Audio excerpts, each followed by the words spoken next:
Hello બાળકો, કેમ છો? મજામાં? સરસ. હું છું તમારો દોસ્ત ઠાકોર બળદેવ. આજે આપણે મેથ્સ રીઝનિંગમાં ચોરસમાં આપેલ ત્રિકોણની ગણતરી કરીશું. તો આપણે અગાઉના વિડિયોમાં જોઈ ગયા હતા કે એક ચોરસમાં આ રીતના વિકર્ણ ટાઈપ જો ત્રિકોણ આપ્યા હોય તો એમાં કુલ કેટલા ત્રિકોણ બને એની આપણે ગણતરી કઈ રીતના કરવી આપણે અગાઉના વિડિયોમાં જોઈ ગયા. તો આમાં આપણે જોઈશું પહેલા આપણે ત્રિકોણ કેટલા છે ગણી લઈશું. 1 2 3 4. તો એ ટોટલ 4 ત્રિકોણ છે. તો 4 ને આપણે કેટલાય ગુણશું? 2. 4 ને 2 વડે ગુણશું તો 4 કેટલા થશે? 8.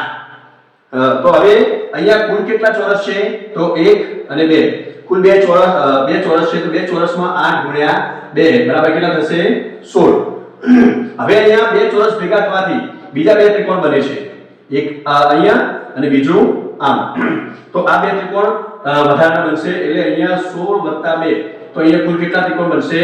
18. તો આ રીતના બે ચોરસ ભેગા થાય તો એમાં કુલ કેટલા ત્રિકોણ બનશે? આપણે 18 ત્રિકોણ બનશે. તો આ રીતના આપણે સરળતાથી ફક્ત 5 સેકન્ડમાં આપણે ત્રિકોણની ગણતરી કરી શકીએ. Thank you.